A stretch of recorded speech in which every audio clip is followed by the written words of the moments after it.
what is this? We take something that is transparent, white, in a glass, in a jar, in a bottle, as water, and we're not on alert. As soon as you enter real world, things may go south. Access to water may become privilege one day. There are many great inventions and technologies in Ukrainian academia and in technological institutes in particular, which can be successfully applied to modern life. Hydratico offers a fast and ecological water treatment, a solution that works with any available water source.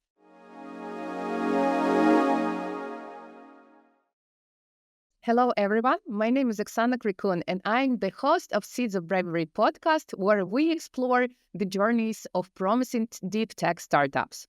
Today, I'm thrilled to welcome Kateryna and Pavel from Hydratico. Hydratico offers a fast and ecological water treatment, a solution that works with any available water source. So let's dive into details. And Kateryna and Pavel, welcome. Thanks for having us. Thank you. Pleasure to be here.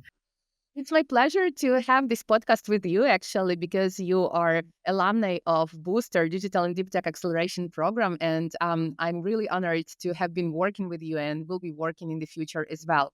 And the first question I would love to start with, probably to ask you, Pavlo, if you can share more about the Hydratico. What is that? And what is the technology and product about? Well, I must dive a little bit into the history. So we've started working on this project somewhere in 2020, where we connected with a professor of Kiev Polytechnical Institute, Alexander Machinsky, who is the actual author and developer of this technology, and he was working on it basically all his life and developing the technology for efficient treatment of water. And later, this was translated into several technical applications. And one of these applications is actually a very efficient desalination of the technology. And desalination, so basically separation of liquids or inclusions in the water from the actual water, is what the technology enables. And this is a very efficient process. And we are working right now to make it even more efficient. Wow. I know a tiny bit about your processes, and we will talk about why it is more competitive than the competition. But let's dive deeper into the founders of the startup. Tell us more where you are from and what is your professional background. Kateryna, probably you can elaborate on this. Yeah, I'll be happy to. Thank you, Oksana, for the question. There are now 4 co-founders in the Hydratico, and there is also an external investor from Poland. And altogether, we probably have more than 100 years of experience in business development and strategy and sustainability, climate tech, water treatment. But I don't know, like I've been in the startup world not for such a long time, but what I've learned is that there is no such thing as being overqualified in startups. And maybe what I want to say as well is our technical director, our chief technical director, he is the author of the supercavitation theory. And this is the foundation of our innovation technology. And we are very proud of it. So altogether, it's different, absolutely different backgrounds, but this really stands out that we have the author of the innovation of the technology being part of the being a co-founder of Hydratico. Wow, I see a perfect mix of the business background and technical background on your team, and that's amazing. And let's, Pavlo, probably you can share how the idea of the project originated actually, because you were talking that, of course, this is a professor, but where did the idea come from, and how and why has it evolved? Well, as everything good, it started by accident. So we were working and looking for a completely different solution. But so it happened that we met with Alexander in Kiev while discussing a completely different subject. And then a 1 hour meeting extended to 3 hour discussion where we started talking about different potential application of what he was working on. And in general, I would like to add that this is a path which is often neglected and oversighted by many startups, there are many great inventions and technologies in Ukrainian academia and in technological institutes in particular, which can be successfully applied to modern life. And this is, as a matter of fact, what we are trying to do. We're trying to bring a very fundamental physical research or physics research and build a startup based on some very solid theoretical background. And can you share the key milestones of the startup which were there? So, for example, the patent of the technology, then like hiring a team, or any key milestones which you had during your journey until now. Everything pretty much, right, Pavel? Yeah, absolutely. Yeah. So, as for every startup, first of all, you go through a phase of validation. So, for us, it was a period where we were testing and collecting some references about how the technology operates, where it was already implemented, tested, etc., etc. And that was a period which was probably a year and a half. And after we understood that this is something potentially extremely interesting for application not only in Ukraine but worldwide, we started talking to investors because actually one of the other extremely important component in the building of the startup is not just the idea but ability to realize this idea, an opportunity to talk to the right people. And this is where we're quite lucky to meet an investor, and this was in the middle of 2021, so yeah, so somewhere in August. And despite the beginning of the war, our investors were confident enough to offer us an investment agreement. And in March 2022, we've established a company.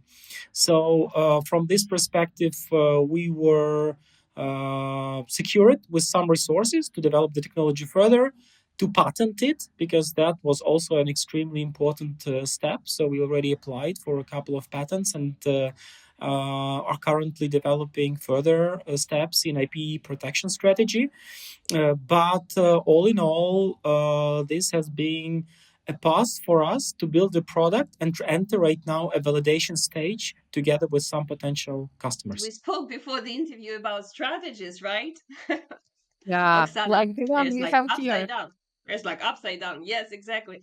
So if we talk about the big picture of all of these milestones and where we'd like everything what we do now is feeding to, is really the strategic importance to our country, Ukraine. Because if we take the recent attacks on Kakhovka Dam, if we talk about the dam of Russia of toxic waters into the in Chernigiv region, all of this is gaining a strategic momentum to address in our own country, in order not only to provide access to people to clean water, but also to be ahead of the curve, to anticipate that such problems will appear, unfortunately, because the country is in war, and Russia, the aggressor, is attacking the resources of our country, including water. And here I think that we really need to ensure, and what we're trying to do when we every day come to work,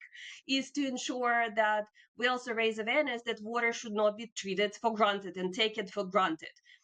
Access to water may become privilege one day. And when you ask a question, and Pavlo gave a brilliant answer, but what I want to add is that when I worked for USAID, every year we were going through a security training, and the former military or a marine would come and would show us a bottle of water, or something with the liquid, and say like, what is this? And every year 100% of the group say it's water. But he said no, it may be a biological agent, it can be a toxin, it can be anything. We take something that is transparent, white, in a glass, in a jar, in a bottle, as water, and we're not on alert. Unfortunately, we live in the world of crises, and we should stop taking water for granted. And that's what we also, the strategic point of view, what we are trying to do at Hydratico as well. basically what you are doing will be solving like great world problems in the long term, as well as the problems which were caused by Russian invasion and war in Ukraine. So yeah, thanks for sharing this. And Kateryna, let's talk a bit about the operational side, because I know that you are a great manager, and you brought a lot of your expertise from your previous endeavors into Hydratico as well. And how does a startup operate right now, and what is current stage of development where you are? So we're currently at TRL 7, and with the support of UAC of Bravery, we are trying to advance our technology to at least TRL 8, and we are very thankful for this support. What we actually feel is that we are split between Ukraine and Poland. Our hardware is in Poland because of the investment risks that were identified to us or communicated to us by the investors. So we had to move all of the hardware outside of Ukraine. Our chief technical officer remains in Ukraine. He's actually very active. He's also teaching in one of the universities. So he remains in Ukraine and makes trips to Poland when we are doing pilots or when we're doing tests, when we're building user cases. So he comes. We also, well, Pavlo outlined the milestones, and that's what we are working on. But now, what we really are looking is to collect and to do more user cases with various clients, so that we really see what type of the priorities will we have as we're moving to the next stages of our go-to-market strategy. Mhm. And what are the next steps you are planning for the nearest future? I mean, like up to 1 year. Up to 1 year. It's a long time. It's a I long time. know. I think that, yes, I think that what we want to do is that, well, clean water is expensive. Yeah, and now what we are trying to do is that we're trying to build and prepare everything so that we have a new prototype, so that it will allow for the larger volumes of water to be treated and decrease the price of the treated water. And I think that this is our priority. Everything what comes, this is a goal, and everything what comes to achieve that goal will be our priority in the next 6 months, I would say. But in a year, Pavlo, I think that in a year, well, we want to raise more dilutive funding. We want to prepare for the next funding round and ensure that in a year we're actually ready with TRL 9. Basically, our goal right now would be to validate the technology with potential customers and to identify this so-called lowest hanging fruit, right? So this is the market segment and application of the technology in which we are able to achieve results as soon as possible with the lowest possible resources available, and at the same time demonstrate and validate the technology, because that would provide us a very solid foundation for other, first of all, research and development. And if you would like to stay competitive as a startup, this is the way to go and maintain your technological leadership.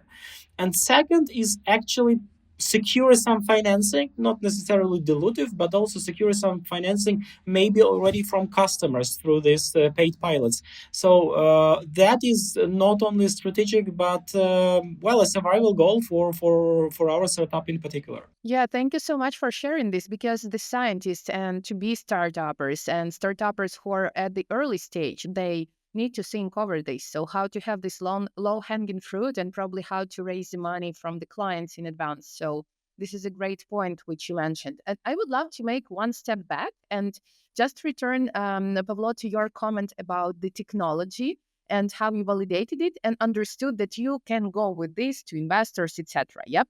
So how did you understand that technology is ready? Because those scientists and startuppers who will be listening to us at some point, they are like, oh, should I go with that to investors? Is it ready or no? So how to check yourself if you're there already and you can advance your endeavors there? You're absolutely right. So, in theory, even more than that, in laboratory, everything can work perfectly fine. But as soon as you enter real world, things may go south. So from this point of view, it's absolutely crucial to have some validation, to field validation with real life customers. And we were quite lucky because this technology was already applied in Ukraine in several cases, and more than that, in several industries. To name a few, we had it in petrochemical industry at oil processing plants. We had it in waste processing, and that was clearly demonstrated in, for example, in Zhytomyr, where we had a larger installation tested, and we saw that there is a very significant economical effect boost from implementation of this supercavitation effect. More than that, just recently we have entered negotiations with a large energy provider. Unfortunately, I cannot name the company directly, but they are a company which use extreme numbers of waters, and these are in their words lakes of water per hour.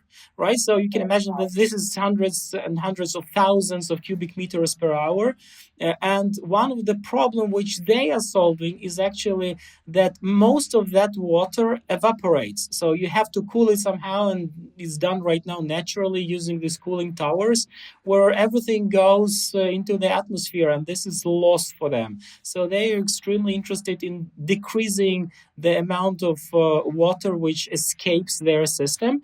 And from this perspective, we already have a case like this in Ukraine. So for us, it is a matter of taking this validated and proven scenario and applying it to new reality with the customer elsewhere. So this validation by practical application, I think, is the most valuable thing you can offer to investors and to customers. And this is like how we tend to build the startup based on real life cases. And with us right now, coming back to your question, how we operate right now. So I must say that I'm amazed with the readiness to operate and do things in Ukraine right now. So we have many suppliers who are much more efficient, money-wise, time-wise, readiness, or being prepared to do and act and participate in this project than, say, in Europe. So some things, for example, water test, seemingly chemical analysis of the water, right? So seemingly simple thing, but in Europe it takes you like up to half a month. In Ukraine, we are able to have it 5 to 6 days, right? So from this point of view, it makes sense right now to send sample of water to Ukraine, to have it analyzed there, and then so adjust our processes here. So this brings you a very good understanding that despite the war, despite all the challenges, even with electricity, right? So when to do the analysis, you need actually the electricity for machines to operate. You can see that Ukraine is definitely moving forward from the technological point of view. And we as Ukrainians, as a Ukrainian-born startup, would like to support this movement as soon as we can, as much as we can. Yeah, and if I may add here, it's that also we talk a lot these days about the sense of urgency, and that I think that is evident of what Pavel was saying in his response, that in Ukraine this sense of urgency exists in various spheres, including in the development of technology and innovation.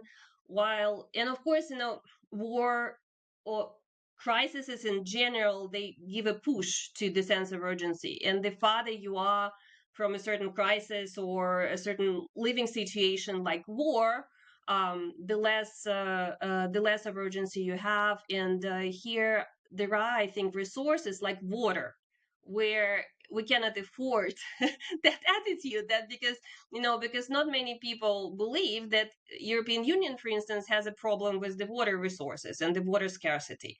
Many compare Poland and Egypt in terms of the level of access to clean water. And this problem is only growing. The infrastructure is outdated. It hasn't been updated for 50 years or more. The technology is lagging behind. So I think that Ukraine, in that perspective, with that sense of urgency and understanding the sense of urgency on daily basis, has has a competitive advantage that I really hope that for Ukrainian companies transform into the commercial profitability. That's a great point. Of course, we are in really difficult situation right now. I would call it like that. And what you are doing and what all of the businesses are doing right now, to me, is more like heroism and doing a lot of hard things in the hard times.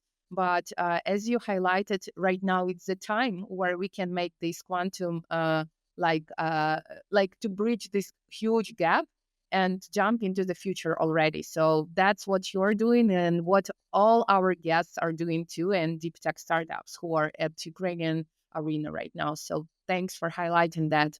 And let's talk about the team probably a bit more. And Pavlo, who is on your team right now? Who stands behind this great product? Because of course products are done by people. First of all, we should highlight that we have our CTO, so who is the author, and basically he is the foundation for commercialization of this idea. And this is, of course, Alexander Machinsky, who is a professor and doctor in Kiev Technical University, and he's the guy who actually created the technology, and despite personal and war challenges, he managed to keep the technology further and push us as well in terms of his energy and his dedication to this project. Then we, of course, have Kateryna, who joined us from the beginning, but was more active in the recent year. And of course, she brings a huge amount of experience from government area, and also from organizational point of view, because this is where I personally have a lot of space to improve. Let's call it that way. Then we do have Katarzyna Geiger. That is a Polish entrepreneur, and she is experienced in waste management, and brings also experience from large corporations, including international companies. And as for me, I was rather on the marketing and finance part of the things in my previous career, but somewhere back in 2014, I've decided to have a slightly different approach to a career, and based on this American approach, think big, shoot for the stars, do all these other crazy things they do in America. So I decided to change a little bit things which we were doing, and got very interested in sustainable technologies. And this is what we've been doing ever since, this group of people. Besides, we also have, of course, people who help us with technical and practical realization of things. And these are our engineers, technicians, chemical specialists who work with us together on this project, not necessarily as direct employees of the companies, but as contributors, advisors, subcontractors, rather members of a big family trying to push this idea forward. That's cool. That's cool that you are sharing that you have a core team and also you have people whom you involve into your project. So that's also can be the way for the startups who wants to start their journey and to move forward with their product. And let's talk more about the development cost and where did the funding came from? Because of course, to develop something, especially such a big and huge product which you have, you need to have the capital expenditures. You have like so, how did you finance this? And also, what are your future financial plans? I know, Kateryna, you already elaborated a bit on that. So, Yeah. let's dive deeper. Absolutely, thank you. We've said that we were really lucky to have an investor on board from the very beginning. So in the journey that we've made so far, we have an almost perfect 50-50 split between the equity, between the investors' money, and also non-dilutive funding. So altogether, I think that we are over 400,000 euros in the combination of these funds. We are preparing for the next round. However, our strategy is actually to go forward and try to maintain that balance between the between dilutive and non-dilutive funding, because our startup is something that combine all of the factors that make us the most challenging to most challenging fundraising case. We're hardware, we're clean tech, we're sustainability, we're trying to promote social impact. So it's not really fast returns, but a lot of R&D work, a lot of investment into the development of the hardware. And therefore, we are after European Innovation Council programs. Obviously, we're looking into how to breach these funds, how to, well, first of all, get these funds and also breach them with the potential next equity round. We also, our business strategy is to maintain the control of the company among the founders, and I think this is the key. We are not looking presently at giving out the management of the company to the external parties, and that's also is reflected in our fundraising strategy, at least for the next 4 years. But in our in our other strategies, the go-to-market strategy and the marketing strategy, business plan overall, we are already looking and planning for exit, but we still have good 6 years before it comes. Thanks for sharing. And it's really great that you are talking in timeline. It seems like you understand where you are going and what you expect in the nearest future.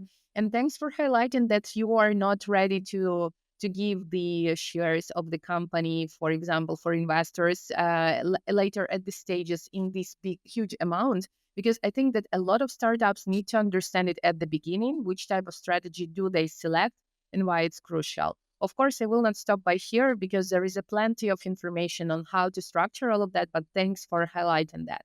And let's talk about the monetization model and where the money come from. Because, build a product, it's one part, but then get the money from the clients, it's another part. So, Pavlo, if you can talk a bit more about the clients and about where do you get money through which type of the monetization, please share. Thank you for that question. Of course, from our perspective, we are focusing right now on larger corporate clients or governments, and this is a very long sales cycle. So to negotiate with a government, with any government in general, so it's a very painful and lengthy procedure. But nonetheless, like speaking about business model, so it's a sale of hardware units. So we build units and we sell them to clients. This is revenue stream number one. But of course, later in the future, we can talk about something as water as a service. And that basically means that you provide the service of cleaning or desalination of water for a particular company and basically taking all the headache away from them and providing a service for them in a scenario where they don't have to make any capital expenses, but they just pay you monthly per volume of water you process. In terms of go-to-market steps, we would like to, first of all, validate this project with some selected customers. So these are paid pilot projects where we together prepare the installation. Some part of the cost is covered by the client, part is financed from our side. But what it actually provides us with an opportunity to highlight this case with a real pioneer in the industry. And that helps you to build a good argumentation for all the other customers in the market segment. After we do that, there is an opportunity to scale the production. The option which we selected for us as a step number 2 is actually cooperating with some strong market leaders and players on the market to bring this technology through their distributional channels, through their production and service facilities, so that we don't have to look for this larger investment in terms of building a production line, building the whole infrastructure around the company. We understand that from this point of view, it probably means less money for us, but it is much faster access to larger and wider market opportunities than we do ourselves. And finally, step number three would be licensing. So we have pilots, scaling through customers, and third is licensing. And licensing is for countries which are not in our scope of direct presence, and that can be from different reasons, be it very lengthy and complicated market entry procedures, or geographically they are very far, or we don't know anything about them or how to operate on them.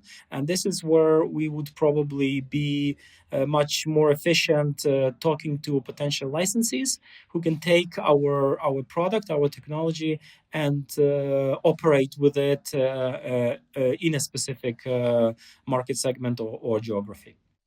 Sounds really great that you are envisioning these three types of the revenue, like an income from this product. So hopefully all of your hypotheses will work and you will earn the tons of money. Yeah, fingers crossed. And Pavlo, probably we can talk a bit more about the whole industry. So how do you envision the future of this niche, and what are the trends and the nearest adaptations or challenges you foresee in this industry? Well, water supply was actually one of the major areas of our interest from the very beginning.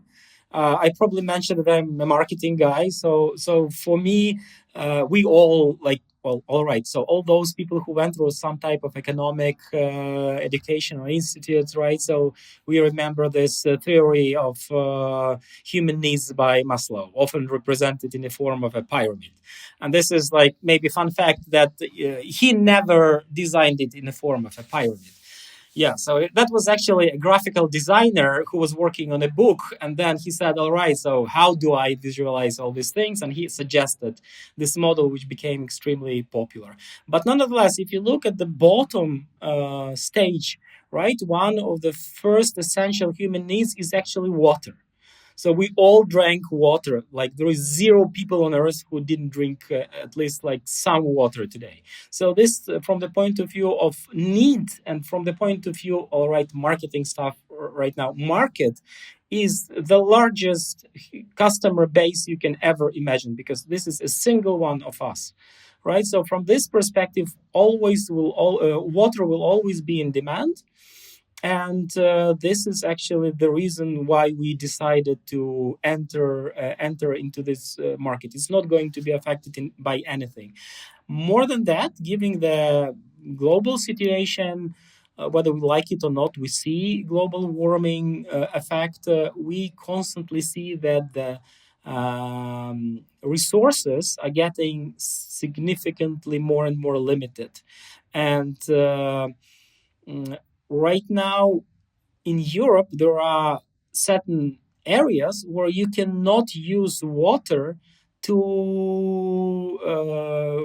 water your grass or your orchards. So you have drones flying over certain areas, monitoring and checking whether people are actually abusing from the point of view of regulations this water resource. So this is becoming a huge problem in not only in countries where traditionally we felt a deficit of water, like Africa, South Asia, Gulf region, but it's becoming a problem absolutely for everyone. And therefore, if we manage to address this problem right now, or at least partially offer a solution, the market is such a huge volume that there'll be enough work for everyone. And if from our perspective we contribute at least to 1% of that market, that will be already a huge change. And if I may add to that, in terms of the conflicts, they've been already in the recent years, conflicts in certain parts of the world for the access to water. And this is an existential type of conflict. Existential.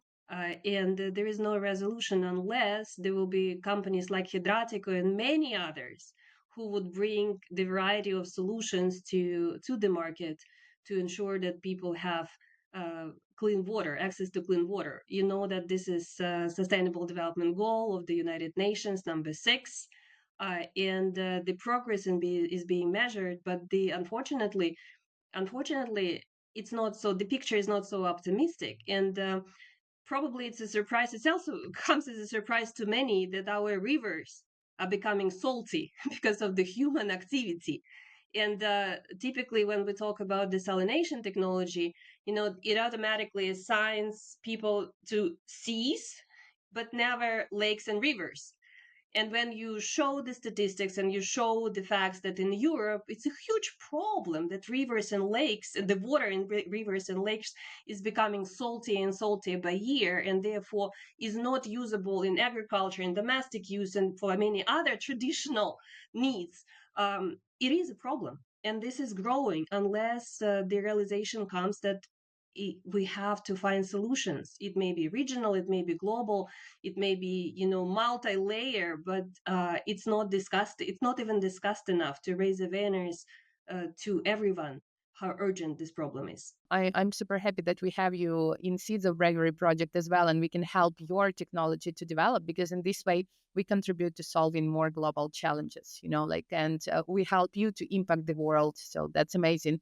And kind of almost wrapping up our time today here, and I would love to ask you more about the Seeds of Bravery. So you're in the mid of the program right now. Yep. So the time the podcast will be launched, this podcast will be launched, you will be already kind of after the middle of the program. So what did you get already from the Seeds of Bravery, and what do you expect to get in the nearest future? I'll take that question if you don't mind. Well, first of all, it's a big honor to be part of the first cohort. It's always a little bit scary to be first, but it's also very exciting to be first. So we're very thankful to the Seeds of Bravery for selecting us. And I think that the program is very strategic, specifically for advancing Ukraine-born technologies and the startups from the Ukrainian ecosystem, because in addition to the non-financial services, it also provides the non-dilutive funding, which for us, in our case, allowed us to advance our technology and prepare, and the non-financial services prepared us better for the next funding round. And that, I think, that two very big highlights that I can bring to the table. I think that what also is very important is the possibility to network, and also inspiration, because it's very inspiring to learn about the wealth of talents that exist within the Ukrainian startup ecosystem. And very importantly, I think that I'd like to highlight demo days, because they're giving us already attraction. And for me personally, the integration of soft skills, leadership is incredibly important, because as a female founder, I know the statistics that female founders get some 2% of capital within the entire market. And the statistics is really unfair and unjust. And I think that programs like UA Seeds of Bravery, that provides that opportunity of access to funding, non-financial services on equal footage, is very important. And finally, maybe I'll mention that for me personally, what's very important is to see the evolving and the evolution of business leadership, and to see that the skills and the values like ethics, like empathy, value-based approach is integrated. And I think that UACs of Bravery managed to integrate all of these skills in the package. So I'm really hopeful to see more of these skills within the founders and the startup ecosystem overall in the nearest future. So thank you very much for this program. And again, we're very happy to be part of the first cohort. Yeah, Kateryna and Pavlo, thank you so much for being the part of the first cohort, because as you said, it's really challenging, and we are also kind of designing the products like for this non-financial support, and we try to improve them based on your feedback and on the feedback of the next participants. So thanks for, trusting us and being first, and definitely being in avant-garde of all of this movement. And I have very last question to both of you, because there will be scientists, there will be to be startuppers or existing startuppers who are listening to you, and they are looking at you as their potential role models. And what would you tell them? Only one thing about building a startup, or like working on a startup as a co-founder, to either inspire them or to warn them or whatever you want. So it's your time to share one wisdom to all of the future founders or existing founders. Well, from my side, I will probably suggest to take this American approach. I already mentioned it a little bit, but think big, think global. All right. So this is what makes your idea great, that it can become universal.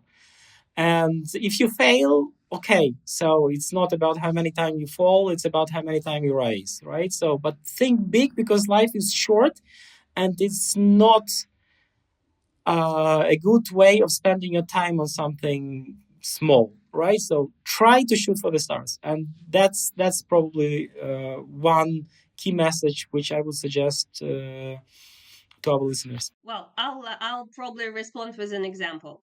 Some long time ago, I was at the dinner with Howard Dean when he was just coming out from a U.S. presidential race, and I had an opportunity to share with him how the global approach is important. We spoke about politics, not startups, politics.